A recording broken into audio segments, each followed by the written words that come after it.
오늘 사무엘 하 18장 1절에서 2절 말씀을 보시면 다윗이 이 군대를 세 개 주로 나누어서 전쟁에 내보는 그런 장면을 볼 수 있습니다.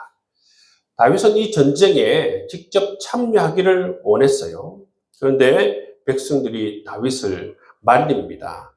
3절 말씀에 보시면 왕은 나가지 마소서, 우리가 도망할지라도 그들은 우리에게 마음을 쓰지 아니할 터이요, 우리가 절반이나 죽을지라도 우리에게 마음을 쓰지 아니할 터이라, 이렇게 말하면서 다윗이 전쟁에 나가는 것을 백성들이 만류하는 것을 볼 수가 있습니다.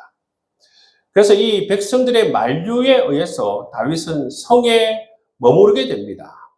성에 머무르게 되는데 다윗이 이제 이 장군들에게 마지막 부탁을 합니다. 그 부탁한 것은 뭐냐면, 나를 위하여 젊은 압살롬을 너그럽게 대하라, 이런 부탁을 하는 다윗의 모습을 볼 수가 있습니다.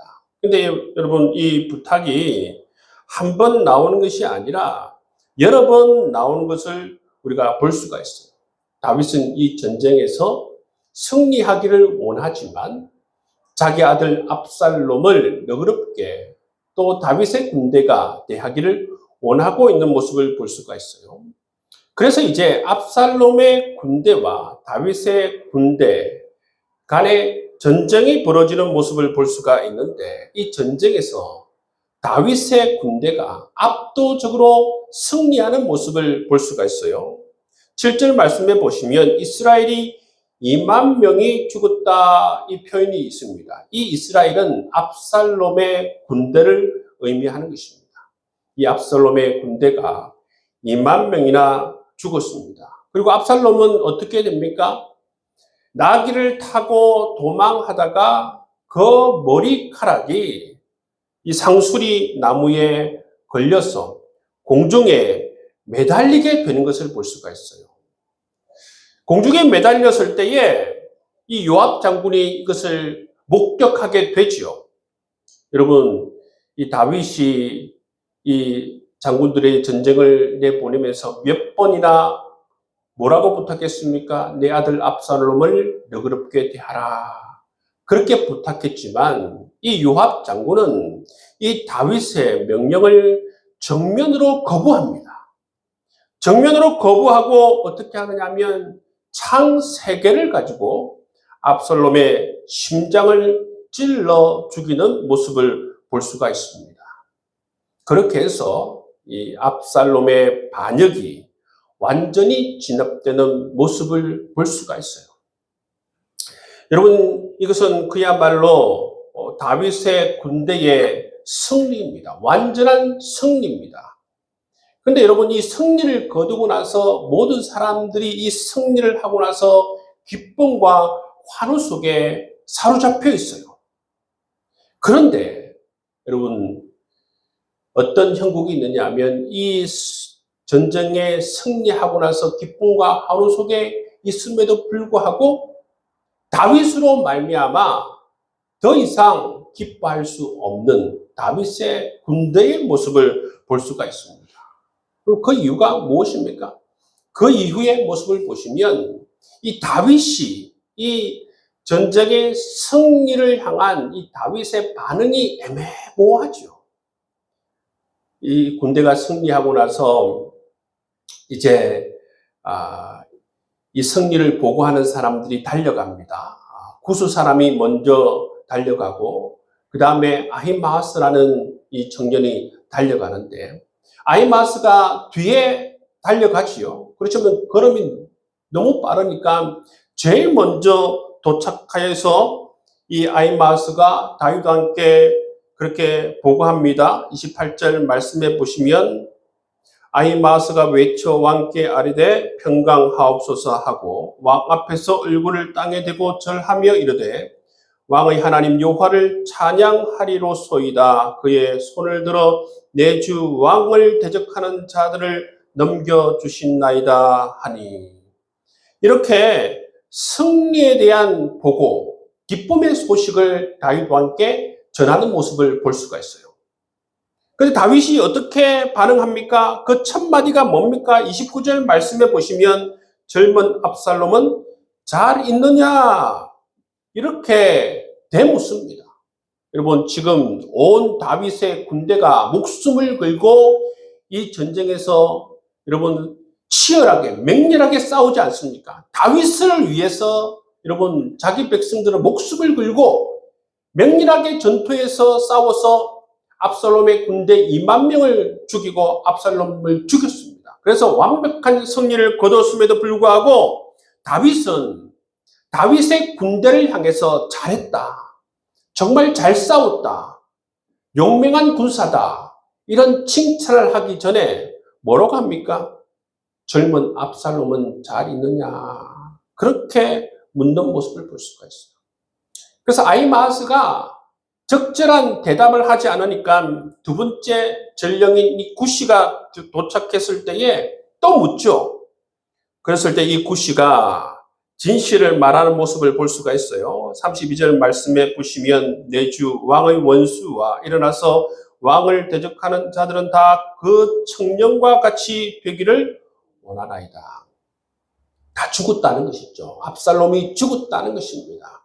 이 소식을 듣자마자 다윗은 한순간에 무너지고 그리고 위층으로 올라가서 우는 모습을 볼 수가 있어요.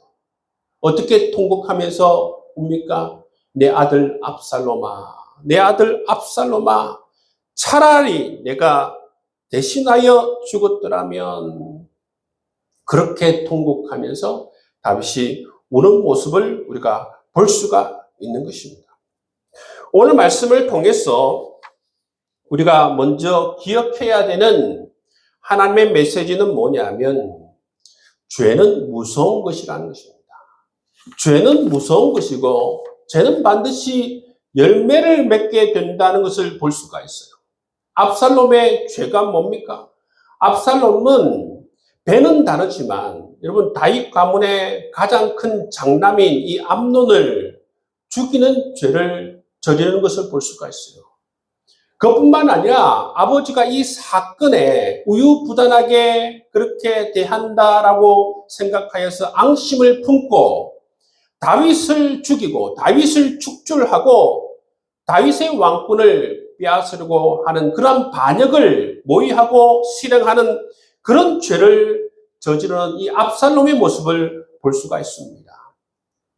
이것이 바로 압살롬의 죄이고 이 죄는 반드시 열매를 맺게 되어져 있고 이 죄는 정말 무서운 것이라는 것을 오늘 말씀을 통해서 우리에게 말씀하고 있습니다. 여러분, 압살롬이 죄를 지음으로 말미암아 어떻게 됐습니까? 권력이 큰 사람일수록 죄를 짓게 되면 그 죄는 더 큰 영향력을 행사하는 것을 볼 수가 있어요. 이 압살롬은 왕의 아들이기 때문에 왕의 아들이 반역하니까 이 압살롬의 죄로 말미암아 한 나라가 갈기갈기 찢어지는 모습을 볼 수가 있고 그 가정이 찢어지는 모습을 볼 수가 있고 부모와 자식 관계가 찢어지는 모습을 볼 수가 있고 또 압살롬과 하나님과의 관계가 찢어지고 그렇게 사람과의 관계가 찢어지는 모습을 볼 수가 있는 것입니다.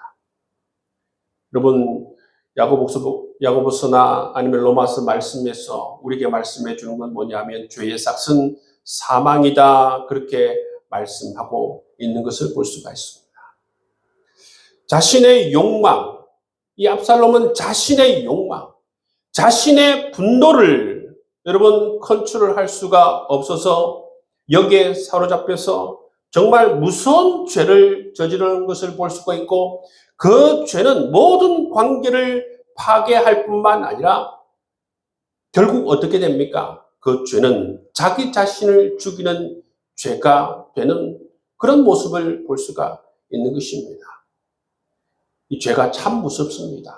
여러분, 이 세상에서 어떻게 보면 제일 중요한 게 생명인데 자기 생명을 빼앗아 가잖아요. 모든 것을 빼앗아 갑니다. 가정을 파괴하고 아버지의 관계가 파괴되고 모든 형제와의 관계가 파괴되는 이런 어마어마한 죄의 이 파급력, 파괴력을 우리가 볼 수가 있는 것입니다. 두 번째, 여러분 우리가 오늘 말씀을 통해서 기억해야 하는 것은 뭐냐면 하나님의 사랑은 우리의 죄보다 크시다는 것을 오늘 말씀을 통해서 우리가 기억할 수가 있는 것입니다. 요압은 다윗에게 말합니다. 이 요압 장군이 민심을 알고 민심을 다윗에게 직접적으로 전달합니다. 왕의 이 감정 때문에 지금 민심이 흔들리고 있다. 이 말은 다윗에게는 냉혹한 말이지만 현실적으로 맞는 말입니다. 왜 그렇습니까? 좀 전에 말씀드렸듯이 백성들은 지금 목숨을 걸고 다윗을 위해서 싸웠습니다. 그 많은 사람들이 피를 흘리며 왜 전장에 나가서 싸웁니까? 다윗의 왕권을 지키기 위해서 목숨을 걸고 싸웠지 않았습니까? 목숨을 걸고 싸웠으면 승리했으면 정말 수고했다, 잘했다, 칭찬을 하지 못할 망정 지금 어떻습니까? 이겼지만 이긴 것이 아닌 굉장히 슬픈 얼굴로 하고 자기 아들 압살롬만 찾고 있는 이 다윗을 향해서 이 요압이 냉혹하지만 현실적인 이 말, 왕의 감정 때문에 민심이 흔들린다. 이런 말을 전해주는 것입니다. 여러분, 정말 이 다윗의 표정이나 다윗의 이 반응은 백성들의 승리를 부끄럽게 하는 그러한 모습을 우리가 볼 수가 있는 것입니다. 그런데 여러분, 여기서 한 가지 우리가 기억해야 하는 것은 뭐냐면 이 요압이 모르는 것이 있습니다. 그것은 뭐냐면 아버지 다윗의 마음입니다. 이 요압의 마음 가운데 지금 이 요압의 마음을 가득 채우고 있는 것은 뭐냐면 정의감입니다. 정의감. 이 반역 세력들을 척결해야 한다는 그 정의감으로 가득 차 있습니다. 그런데 여러분, 다윗의 마음 가운데는 이 정의감보다도 훨씬 큰 것이 뭡니까? 아버지의 마음이에요. 아버지의 마음이 다윗을 지금 지배하고 있는 것을 볼 수가 있어요. 여러분, 정의가 필요합니다. 정의는 중요하고 정의는 필요합니다. 하지만 우리가 정의만 철저히 지켰다면 우리는 여러분 하나님의 백성이 될 수도 없고 우리는 이 땅에서 살아남지 못하는 그러한 사람들이 되었을 것입니다. 여러분, 하나님께서는 정의의 하나님이세요. 우리 하나님께서는 죄를 못 본 채 넘어가지 않으시는, 반드시 죄를 벌하시는 정의의 하나님은 맞습니다. 근데 여러분, 우리가 간과하지 말아야 될 것이 뭡니까? 하나님은 동시에 사랑의 하나님이라는 거예요. 사랑의 하나님. 죄보다 더 큰 사랑의 하나님, 정의보다 더 큰 사랑의 하나님이라는 것을 우리가 기억해야 한다는 것입니다. 예수님의 십자가가 이것을 가장 잘 보여줍니다. 예수님의 십자가는 하나님께서는 정의의 하나님으로서 죄를 간과하고 넘어가지 않으시고 죄를 반드시 벌하신다는 것을 이 십자가를 통해서 보여주십니다. 그리고 동시에 보여주는 것이 뭡니까? 바로 사랑의 하나님의 모습을 동시에 이 십자가를 통해서 보여주십니다. 예수 그리스도를 우리 대신 십자가에서 죽게 하심으로 말미암아 우리의 죄를 도무지 해결할 수 없는 우리의 죄를 사할 수 있는 그 길, 여러분 다시 살 수 있는 길, 생명을 얻을 수 있는 그 길을 이 십자가에서 열어주신 것입니다. 우리가 여러분 이 냉혹한 세상 속에 살아가다가 여러분 그 냉혹한 세상으로 말미암아 요압처럼 우리 마음 가운데에 정의감으로만 100% 정의감으로만 가득할 때가 있습니다. 이렇게 되면 어떻게 됩니까? 우리 안에 하나님의 다른 속성인 이 자비와 사랑을 잃어버릴 때가 많다는 것입니다. 우리 하나님은 정의보다 이 죄보다 훨씬 더 큰 사랑으로 우리를 십자가에서 사랑해 주신 하나님이에요.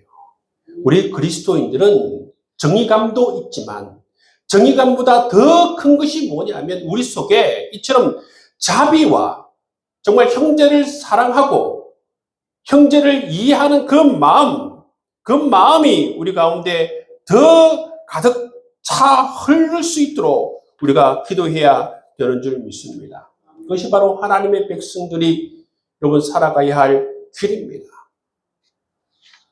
여러분, 우리는 하나님의 말씀에 불순종하고 하나님을 모르고 하나님을 반역하며 여러분 세상의 종으로서 사단의 종으로서 세상의 풍조를 따르고 살아갈 때가 있었습니다. 여러분, 정말 우리 하나님께서 이 심판의 칼을 드셨다라면 우리 중에 한 명도 살아날 사람이 없어요. 근데 여러분, 하나님께서 어떻게 하셨습니까? 우리의 죄를 물으시지만 동시에 예수 그리스도를 십자가에 내어주심을 통해서 정말 우리의 죄를 대신해서 죽게 하심을 통해서 우리의 이 죄의 문제를 해결할 뿐만 아니라 우리를 오히려 하나님의 존귀한 백성으로 삼으시는 이 모습을 볼 수가 있습니다. 여러분, 이것이 바로 하나님의 사랑이에요. 우리 하나님은 정의의 하나님이시지만 심판의 하나님이시지만 그것을 넘어서서 여러분 우리를 사랑해 주시는 하나님이시라는 것을 우리가 알 수가 있습니다. 그 사랑의 하나님이 아니었다면 지금 이 세상에 어떤 누구도 하나님의 자녀가 될 수 있는 사람은 아무도 없습니다. 로마서에서 뭐라고 얘기하고 있습니까? 모든 사람이 죄를 범하였음에 하나님의 영광에 이르지 못하니라 말씀하고 있어요. 모든 사람이 죄를 범하였기 때문에 그 모두가 정의의 하나님에 의해서 심판을 받을 수밖에 없다는 사실입니다. 그렇지만 하나님께서 우리에게 정말 살 길을 열어주시는 그 놀라운 은혜를 베풀어 주셨습니다. 죄보다 더 크신 하나님, 심판보다 더 크신 하나님께서 우리와 함께 해주고 있다는 것입니다. 다윗이 말하죠. 내 아들, 내 아들아, 차라리 내가 너를 대신하여 죽었더라면. 이 다윗의 외침은 이 골고다 언덕에서 하나님의 외침이에요. 그 골고다 언덕에서 이 하나님의 외침이 그대로 실현되는 모습을 볼 수가 있어요. 다윗은 그렇게 할 능력이 없었지만 그렇게 할 수 있는 사랑이 부족했지만 어떻습니까? 우리 하나님께서는 정말 우리를 사랑하셔서 우리 대신 십자가에 죽으시는 모습을 볼 수가 있는 것입니다. 이 골고다 언덕에서 다윗의 눈물이 정말 실질적인 하나님의 눈물이 되어서 흘러내리는 모습을 볼 수가 있는 것입니다. 하나님은 이렇게 우리를 사랑해 주셨어요. 오늘 말씀을 되돌아보면서 우리가 기억해야 하는 것이 뭡니까? 이 죄의 무서움입니다. 죄는 반드시 열매를 맺는다는 것입니다. 이 압살롬의 죄, 압살롬의 교만, 압살롬의 불순종, 압살롬의 이 반역은 결국 자기 자신을 죽이는 그런 죄의 열매를 맺는 것을 볼 수가 있는 것입니다. 여러분, 이 사실을 꼭 기억하시면서 죄는 정말 무서운 것이구나. 정말 우리가 사도 바울이 고백한 것처럼 죄의 그림자조차도 우리가 싫어할 수 있는 하나님의 백성이 될 수 있기를 바랍니다. 두 번째, 우리가 오늘 말씀을 통해서 기억해야 할 것은 뭡니까? 하나님의 사랑은 우리 죄보다 크시다는 것입니다. 우리가 압살롬일지라도 하나님은 여전히 내 아들아, 내 딸아, 내가 너희를 위해서 죽었더라면 그렇게 하시면서 우리를 향해서 울고 계셨을 것입니다.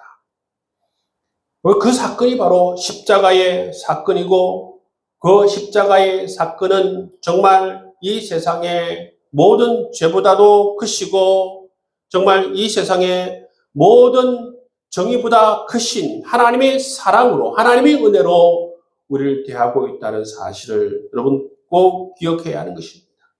그렇기 때문에 이 세상을 바라보면 이 냉혹한 세상을 바라보면 정말 정의감으로 불타서 그를 정죄하고 싶은 마음이 들 때에 우리는 하나님의 백성이다라는 사실을 기억하시고 이 세상의 죄보다 여러분 이 세상을 대하는 이 정의감보다 우리 마음 가운데에 어떤 것을 가득 채워야 하는 것입니까? 이 하나님의 사랑을, 이 하나님의 용서를, 하나님께서 하나님의 자녀들을 대하는 이 태도를 압살롬아 내가 너를 위해서 죽었더라면 다윗의 이 말처럼 우리 하나님께서는 십자가에서 정말 우리를 위해서 실질적으로 죽으심으로 말미암아 우리를 사랑하시고 우리 죄를 용서하시고 오히려 우리를 하나님의 존귀한 자녀를 삼으셨다라는 이 사실을 기억하면서 우리 마음 가운데에 뜨겁게 하나님의 사랑을 품고 여러분 냉혹한 이 세상 가운데서도 자비와 은총을 잃어버리지 않고 우리 많은 뭇백성들을 대할 수 있는 여러분 될 수 있기를 주님의 이름으로 축복합니다. 내 아들아 내 딸아 부르시는 그 예수님의 음성을 듣기를 원합니다. 여러분 주님께서 실제로 내 아들아 내 딸아 내가 너희를 위해서 죽었다. 나는 죄의 옷을 입고 죽었으니 너희들은 예수의 옷을 입고 이 땅을 살거라. 주님께서 말씀하지 않았습니까?